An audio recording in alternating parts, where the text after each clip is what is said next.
चलिए अब आइए सल्तनत काल में गुलाम वंश, फटाफट बोलिएगा, जल्दी से कर लेते हैं। बताइएगा गुलाम वंश का संस्थापक कौन था? कुतुबुद्दीन ऐबक, ठीक ना। गुलाम वंश का संस्थापक कौन था? कुतुबुद्दीन ऐबक। इसके स्थापना कब हुआ था? बस 1206 याद रखिएगा, ठीक ना, डेट वगैरह। 24 जून राज्याभिषेक हुआ किया था, ठीक ना। चलिए वह किसका गुलाम था? मोहम्मद गोरी का गुलाम था, ठीक ना। और बताइएगा ये जो कुतुबुद्दीन ऐबक है जो भारत में गुलाम वंश की स्थापना किया, ये अरब का था या तुर्क का था? बताइए बताइए। नहीं, भारत में तुर्क राज्य की संस्थापक कहा जाता है, ठीक ना। भारत में ऐसे क्वेश्चन उल्टा पूछ देगा, भारत में तुर्क राज्य का संस्थापक कौन था? तो कुतुबुद्दीन ऐबक, ठीक ना। प्रथम अरब आक्रमणकारी मोहम्मद बिन कासिम, ठीक ना। अरब वाला हो गया मोहम्मद बिन कासिम। चलिए तुर्क राज्य का हुआ। चलिए बताइएगा गुलाम को फारसी में क्या कहा जाता है? बंदगा। क्या कहा जाता है? बंदगा, ठीक ना। चलिए और गुलाम जो होता था ना, गुलाम कौन होता था? हाँ, गुलाम को सैनिक सेवा के लिए खरीदा जाता था, गुलामों को, ठीक ना। वो पूरा गुलाम वंश इसलिए था। अब देखिए ऐसा ना गुलाम मतलब उसका गुलाम हुआ, कोई भी तेज जाता था, तराग रहता तो उसको पैसा देके खरीदा जाता था, फिर उसको ट्रेनिंग दे के, ठीक ना, और ट्रेनिंग दे के उसको निपुण किया जाता था, उसको सैनिक सेवा में इस्तेमाल किया जाता था। गोरी का कोई पुत्र नहीं था, गौरी का कोई पुत्र नहीं था, इसीलिए जो है ना उसका गुलाम ही उसका पुत्र था। बोला था गोरी जो हमको कोई पुत्र नहीं, लेकिन मेरे पास जो है ना 100 पुत्र है, मेरा एक पुत्र नहीं 100 पुत्र है। क्या उसके पास बहुत सारा गुलाम था, ठीक ना। और इल्तुतमिश के विषय में तो गजबे हो जाता है। जब इल्तुतमिश को गोरी खरीदने जाता है तो खरीद नहीं पाता है, तो उसको जो है ना उसको तुर्क वगैरह एरिया में, अफगानिस्तान वगैरह एरिया में जो है ना उसका खरीद पर प्रतिबंध लगा देता है। किसका? इल्तुतमिश के खरीद पे प्रतिबंध लगा देता है। हाँ दामाद है कुतुबुद्दीन, वो तो बाद में दामाद वगैरह बनता है ना। पहले जब खरीदेगा, प्रतिभा से प्रभावित होगा, तब उसकी बेटी से प्यार होगा, तब शादी होगा, या खुद शादी करवाएगा, वो तो बाद वाली बात है ना, बाल्या। तो उसके बाद क्या कहता है, लाहौर के बाजार वगैरह में जो है ना उसका खरीद पर प्रतिबंध लगा देता है गोरी, जब नहीं खरीद पाता है तो इसको इल्तुतमिश को। उसके बाद फिर जाके जो है ना कुतुबुद्दीन ऐबक जो है इसको दिल्ली में आकर खरीदता है, ठीक ना।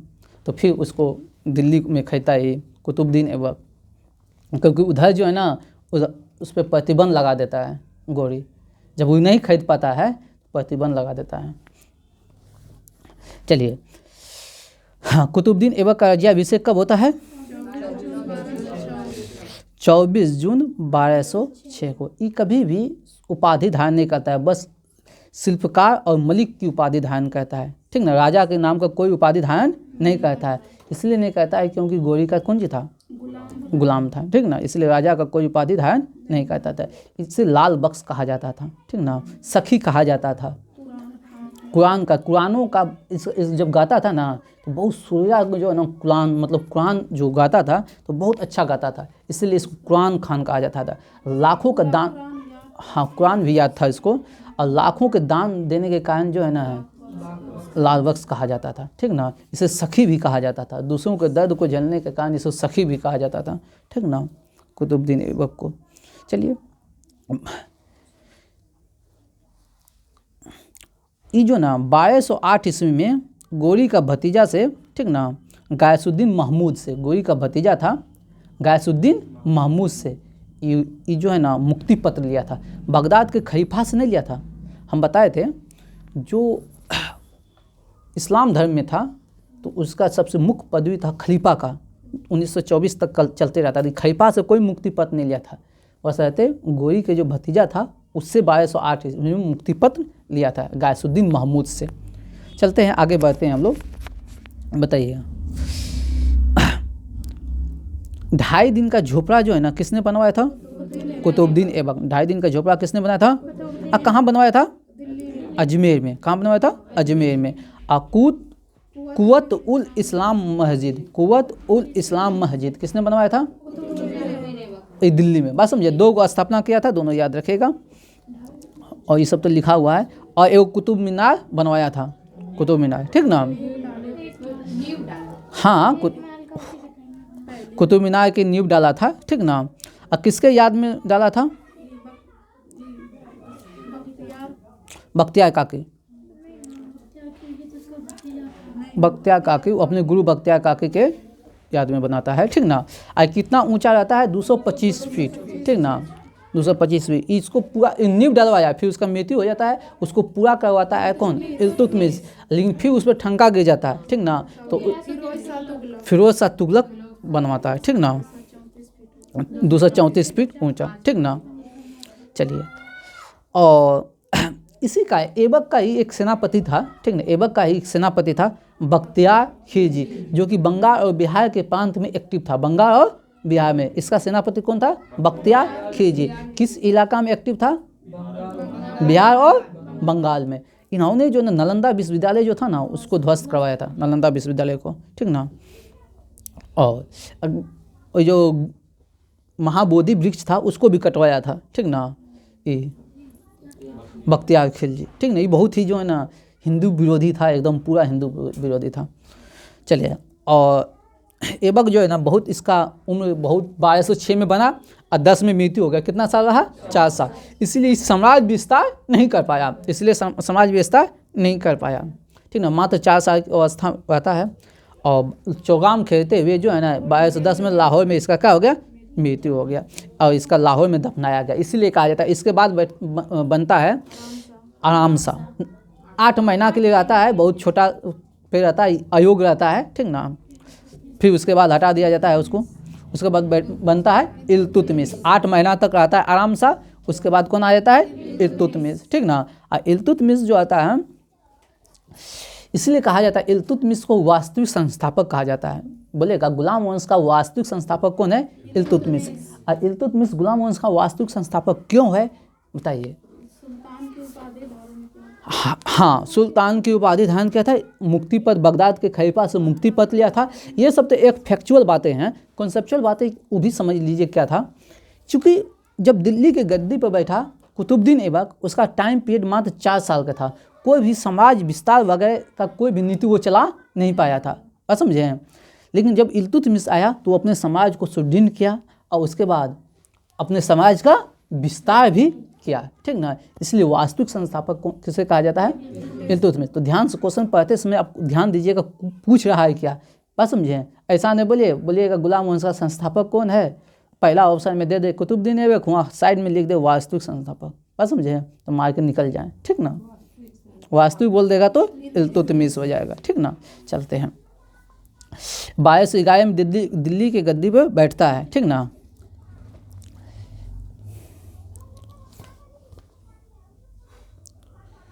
चलिए, इल्तुतमिश जो है ना कहाँ का रहने वाला था? इलबरी तुर्क था, इलबरी तुर्क था, ठीक ना। ऐबक का गुलाम और दामाद था, ठीक ना। बताइएगा ऐबक की मृत्यु के समय वो कहाँ का गवर्नर था? बदायूं का। कहाँ का था? बदायूं का गवर्नर था, ठीक ना। और पहले बताइए, जब ऐबक था गद्दी पर बैठा था ऐबक, तो अपनी राजधानी कहाँ रखा था? लाहौर में। क्योंकि गोरी जिस समय गोरी का गुलाम था, ठीक ना, तो लाहौर के प्रांत उसको मिला था। किस प्रांत में वो एक्टिव था? लाहौर। तो इसी वजह से अपनी राजधानी को भी रखा था कहाँ? लाहौर। और इल्तुतमिश बदायूं के आसपास का गवर्नर था, नहीं दिल्ली के आसपास का था, इसलिए अपने राजधानी को लाहौर से ला लिया कहाँ? दिल्ली। तो पूछेगा यहाँ से क्वेश्चन घुमा के पूछेगा, डायरेक्ट क्वेश्चन नहीं पूछेगा। पहली बार दिल्ली को राजधानी किसने बनाया था? इल्तुतमिश, बात समझे। एकदम डायरेक्ट पूछेगा नहीं, एकदम घुमा ऐसे सिंपल पूछेगा, पहली बार राजधानी दिल्ली किसने बनाया था? कोई नहीं गुलाम वंश फलाम वंश कुछ नहीं लिखेगा, सिर्फ बोलेगा पहली बार राजधानी किसने बनाया था। हम पूछेंगे तो डायरेक्ट इतने छोटा सा क्वेश्चन, पहली बार राजधानी किसने बनाया? दिल्ली। तो इल्तुतमिश किसने बनाया था? गुलाम वंश वगैरह लिखेगा तो आदमी जानिए जाएगा, बात समझे। चलिए, चेंज किया था। आगे बढ़ते हैं। और दिल्ली में एक जो है ना हौज ए सुल्तानी का निर्माण दिल्ली एक कुन्हा के निकट किया था। क्वेश्चन पूछेगा हौज ए सुल्तानी का निर्माण किसने किया था? हौज ए सुल्तानी का निर्माण किसने किया था? और खलीफा पद बताइएगा, खलीफा से जो है ना, बगदाद के खलीफा से वैधानिक स्वीकृति कब लिया था? 1229 में। कब लिया था? 1229 में। ठीक ना, मतलब जो अपना जो पहले चूंकि गुलाम था, गुलाम के दास्तान से मुक्ति होता तब ना शासक कहलाता। ठीक ना, 1229 में ले लिया। ठीक ना, चलिए और बताइएगा, इल्तुतमिश की मृत्यु कब होता है? 1236 ईस्वी में। ठीक ना, चलिए चंगेज खां से बचने के लिए, ठीक ना, चंगेज खां से बचने के लिए ख्वारिज्म के सम्राट जलालुद्दीन को इल्तुतमिश में शरण नहीं दिया था। याद रखिएगा, यानी कि यहाँ से क्वेश्चन जो आता है कैसे आता है, किसके समय में चंगेज खां का आक्रमण हुआ था? इल्तुतमिश के समय में। किसके समय में हुआ था? इल्तुतमिश के समय में हुआ था चंगेज खां का आक्रमण। किसे अपने यहाँ शरण नहीं लेने दिया था? ख्वारिज्म के सम्राट जलालुद्दीन को। इस प्रकार से जब वहाँ आक्रमण किया, ठीक ना, चंगेज खां ख्वारिज्म के सरदार पे, तो वो भाग के दिल्ली में आया। ठीक ना, इल्तुतमिश के पास आया। ठीक, तो बोला क्या, हम अभी तुरंत राजा बनबे किए हैं, हम काहे के लिए युद्ध के लफड़ा में पड़े। ठीक ना, अगर बोला वो चंगेज खां जो वो सब लुटेरा प्रवृत्ति का था। ठीक ना, लड़ाकू जनजाति टाइप का था, लड़ाकू वो सब बहुत ज़्यादा होता है। ठीक ना, जो भी आदिवासी टाइप का रहता है, तो बोला कि हम लफड़ा नहीं हमको लेना है, इसलिए इसको शरण ही नहीं दो। इस प्रकार जो है ना कहा जाता है, जब इस प्रकार से अपने साम्राज्य को वो सुरक्षित रख लिया। ठीक ना, बिना युद्ध किए अपने मतलब चतुराई से। ठीक ना, चंगेज खां से ख्वारिज्म के सम्राट जलालुद्दीन को शरण नहीं दिया। और इल्तुतमिश के बाद गद्दी पर कौन बैठता है? रुकनुद्दीन फिरोज गद्दी पर बैठा। ये भी एक आयोग है। तो देखिए, हर बहान के बीच में एक आयोग मिलता है। पहले कुतुबुद्दीन ऐबक, उसका बेटा एक आयोग हो गया, फिर इल्तुतमिश आया, फिर इल्तुतमिश के बाद फिरोज, रुकनुद्दीन फिरोज, वो भी आयोग है। बात समझे? अब आएगा, इसके बाद आएगा महान शासक। ठीक ना, और रुकनुद्दीन फिरोज जब शासक बना, ठीक ना, तो उस पर किसका प्रभाव था?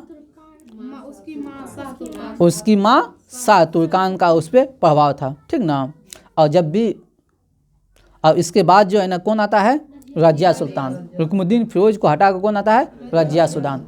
रजिया सुल्तान एकदम पगड़ी और कुर्ता पहन के मर्द के समान जो है वो गद्दी पर बैठा था। ठीक ना, बस रजिया सुल्तान के अगर रजिया सुल्तान के लिए अगर कोई एक नकारात्मक बात बोले, तो बस उसका स्त्री होना ही एक नकारात्मक बातें हैं। ठीक ना, और बाकी सब बातें उसमें योग्यता की कोई कमी नहीं था, बस कमी था तो वो क्या था? अब समझ सकते हैं 1200-1300 ईस्वी के आसपास में जो कि स्त्रियों के लिए वो पर्दा के अंदर रहा जाता था। हाँ, स्त्रियां जो है ना अपना पूरा चेहरा नहीं दिखा सकता था। वो उस समय वो जो है ना मतलब पूरा एकदम मर्दों का वस्त्र पहन के जो है ना गद्दी के पता है। समझ सकते हैं उस समय के कितना उसके विरोध में, समझिए उस दरबार में। जब आप, हम एक बात बताते हैं, आज टाइम थोड़ा सा ले लेते हैं दर्शन पे, तो दर्शन की बातें कर लेते हैं हम लोग। जब आप लोग सभी जने पढ़ते हैं स्वामी विवेकानंद को, हाई जानते हैं स्वामी विवेकानंद इतना महान था, इतना महान था, लेकिन आप लोग को ये पता नहीं है स्वामी विवेकानंद के साथ क्या नहीं किया गया था। जब वो शिकागो में 94 में गया था, ठीक ना, आप लोग जानते हैं स्वामी विवेकानंद एक धर्म का स्थापना, क्या कहते हैं, एक संगठन बनाया था। उस संगठन का नाम बताइए। स्वामी विवेकानंद का संगठन का 97 में कहता है, लुसेंट में पढ़े हुए हैं। हाँ, आज समाज नहीं,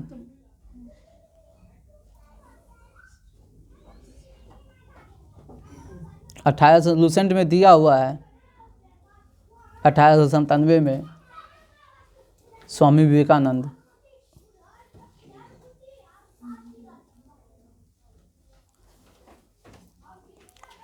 दिमाग में जोर डालिएगा, याद आ जाएगा। ठीक, तो हम बता देते हैं, पहले उसका स्टोरी बता दें, उसके साथ हुआ क्यों है। जब वो अमेरिका में था, यहाँ उसको धन की प्राप्ति नहीं हो पाता था। ठीक ना, वो अपने संगठन बनाने के लिए अपने कलकत्ता में स्थापना करता है, काली मंदिर के निकट है। ठीक ना, इतना का बता देते हैं, हिंट्स देते हैं। जब उसको संगठन बनाना था तो उसके पास पैसा बिल्कुल ही नहीं था।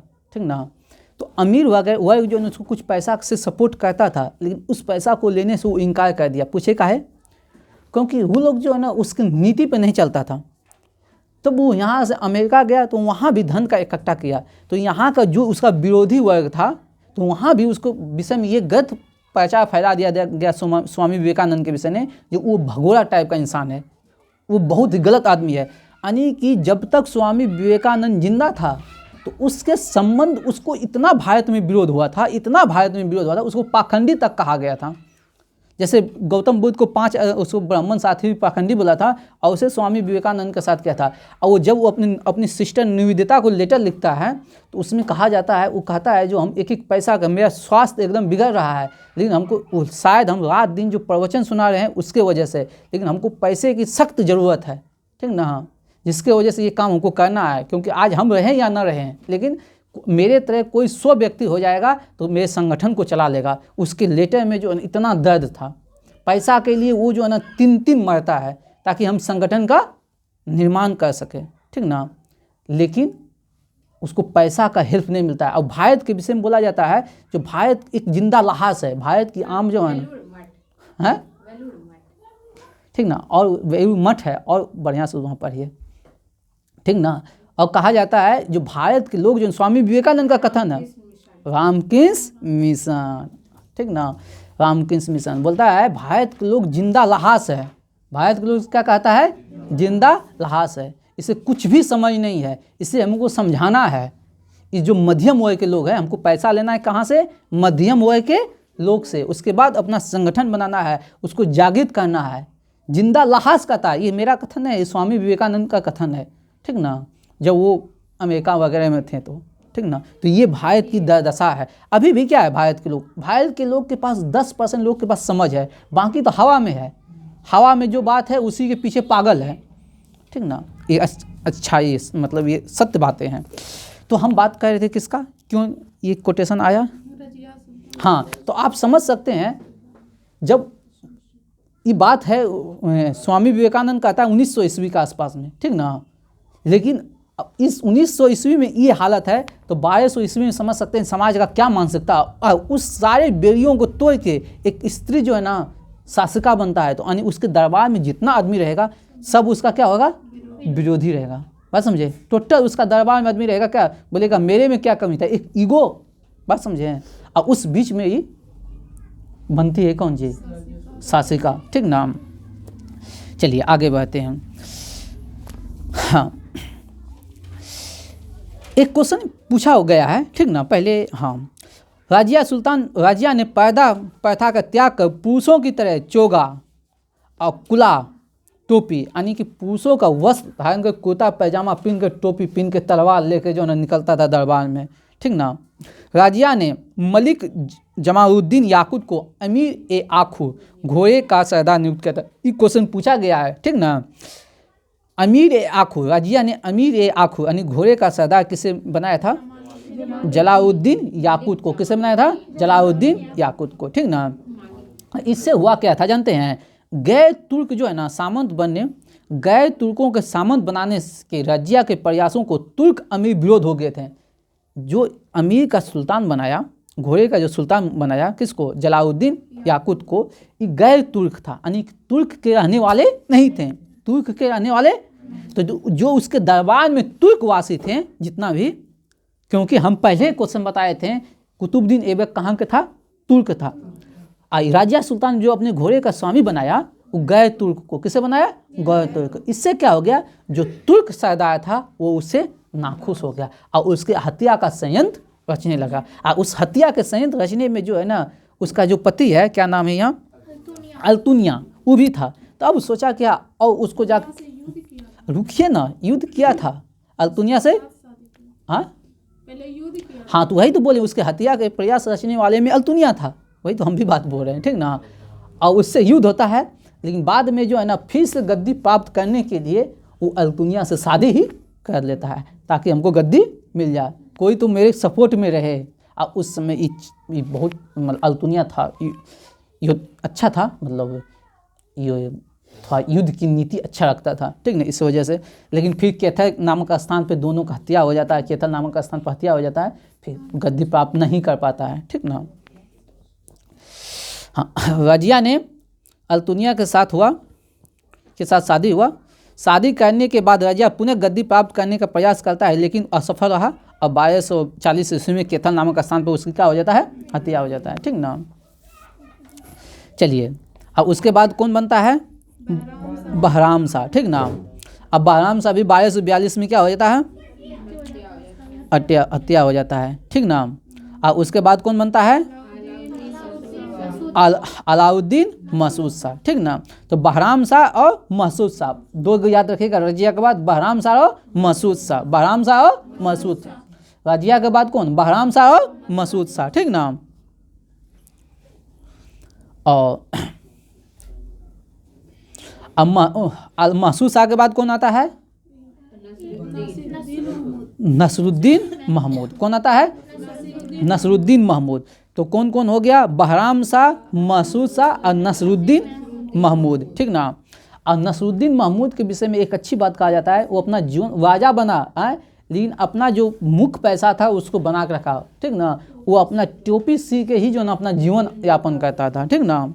तो ये इसके विषय में कह सकते हैं। और अपनी पुत्री बलवन से बहुत, नसरुद्दीन महमूद बलवन से बहुत प्रभावित था। ठीक ना। तो अपनी पुत्री, यहाँ समझिएगा, बलवन ने अपनी पुत्री का विवाह नसरुद्दीन महमूद के साथ किया था। बलवन क्या किया, अपनी बेटी के विवाह कर दिया किसके साथ, नसरुद्दीन महमूद के साथ। ठीक ना। अब यहाँ नसरुद्दीन महमूद के बाद आता है बलवन का शासन। नसरुद्दीन महमूद के बाद आता है किसका शासन, बलवन का। ठीक ना। अब बताइएगा, इल्तुतमिश का गुलाम था। बलवन किसका गुलाम था, इल्तुतमिश का। देखिए तो एक महान शासक हुआ, संस्थापक हो गया, फिर इल्तुतमिश हो गया, फिर रजिया हो गया, फिर अब आता है बलवन जो कि गुलाम वंश का महानतम शासन में गिनती कर सकते हैं। ठीक ना। तो इल्तुतमिश जो है ना 40 गुलामों के दल का संगठन किया था। इल्तुतमिश 40 गुलामों के दल का संगठन किया था। ठीक ना। जिसको कहते हैं 40 गुलामों के तुर्कान ए चिलंगानी, तुर्कान ए चिलगानी। उसको नष्ट करता है कौन, बलवन। बात समझे। तो 40 गुलामों को दल, यानी कि अपने हेल्प करने के लिए, अपने शासन चलाने के लिए 40 गुलामों का एक संगठन बनाया था इल्तुतमिश। ठीक ना। ई आया बलवन, बोला कि अब ये सब नहीं चलेगा, हम ही काफ़ी हैं, उसको नष्ट कर दिया। ठीक ना। चलिए तो कुछ क्वेश्चन पूछता है, तुर्कान ए चिलगानी का विनाश किसने किया था, बलवन ने। किसने किया था, बलवन ने। ठीक ना। अब बलवन गद्दी पे कब बैठा था, 1266 ईस्वी में। ठीक ना। ठीक ना। राजधानी कहाँ, दिल्ली। आई मंगेलों के आक्रमण से दिल्ली की रक्षा में करने में सफल हुआ। ये भी जो इसके समय मंगेल आक्रमण हुआ था, तो मंगेलों से आक्रमण से रक्षा करने में सफल हुआ। इल्तुतमिश चंगेज का आक्रमण हुआ था। ठीक है, चंगे खां का आक्रमण हुआ था। इल्तुतमिश के समय में किसका आक्रमण था, चंगे खां का। और इसके समय में किसका, यहाँ से ठुट्टा किसका हुआ था, मंगेलों का। ठीक ना। चलिए, और सीरी नामक नया नगर किसने बसाया था, सीरी का नामक नया नगर किसने बताया था, सीरी नामक नया नगर किसने बसाया था, बलवन ने। ठीक ना। और सिजदा और फवोस की व्यवस्था, यानी कि सीधा सिर झुका के संडन प्रणाम करना है दरबार में राजा के सामने, किसने चालू किया था, बलवन ने। सीधा और फवोस यानी कि सिर झुकाना है, संडन प्रणाम करना है, हाँ पैर चूमना है। ठीक ना। हाँ, पैर चूमने की प्रथा को सिर झुकाना, सीधा। फेबोस हो गया, उसको पैर को चूमना। ठीक ना। सीधा और फेबोस की प्रथा चलाया था। और एक नवरोज जो फारसी धर्म का त्यौहार है, नवरोज उत्सव मनाना शुरू किया था। फारसी धर्म का जो, ठीक ना, फारसी धर्म का एक त्यौहार नवरोज मनाना स्टार्ट किया था कौन, बलवन ने। ये क्वेश्चन पूछा जाता है। ठीक ना। हाँ, पारसी का त्यौहार है। ठीक, फारसी नहीं, हम लोग तो वो, ठीक ना। हाँ, पारसी, हाँ पारसियों का तो त्यौहार है नवरोज। पारसी तब पारसी, हाँ पारसियों का त्यौहार नवरोज है। चलिए, और ये इन्होंने जो है ना एक नीति अपनाया था कौन, रक्त एवं लोह की, यानी कि हम शासन जो कहे ना तलवार के बल पे करेंगे। बात समझे, यानी कि अपने विरोधियों को तलवार के बल पे क्या करेंगे, खत्म कर देंगे। रक्त एवं लोह की नीति का अवलंबन किया था कौन, बलवन ने। ठीक ना। और नसरुद्दीन महमूद ने बलवन को कौन सा उपाधि दिया था? उलूग खां के। कौन सा उपाधि दिया था? उलूग खां की उपाधि दिया था, ठीक ना। और बलवन आखेट अभियान के बहाने अपनी सेना को लंबी दूरी तक कराकर ध्वस्त करवाता था। यानी कि बलवन जो है ना, आखेट मतलब क्या होता है? जंगल में जाके जो है ना, आखेट मतलब जंगल में जाके क्या कहते हैं, पहले ना हिरन वगैरह का जो है, हाँ, हिरन शिकार जो करता था हिरन वगैरह का, उस बहाने जो है ना अपने सैनिक को ध्वस्त करता था चला के, ठीक ना। शिकार के बहाने जो है ना शिकार के लेके जाता था ताकि वो लोग सैनिक का रहे, ध्वस्त रहे। अब बलवन के दरबारी कवि कौन थे? अमीर खुसरो, अमीर हसन। हाँ, अमीर खुसरो और अमीर हसन। अमीर खुसरो और अमीर हसन। और गुलाम वंश का अंतिम शासक कौन था? सैफुद्दीन कैमूस। सैफुद्दीन कैमूस, ठीक ना। सैमुद्दीन ऐसे यहाँ लिखा है, समुद्दीन। कैमूस याद रखिएगा ना, कैमूस। हाँ, वो भी आता है, लुसेंट में नहीं दिया। चलिए, ये हो गया 3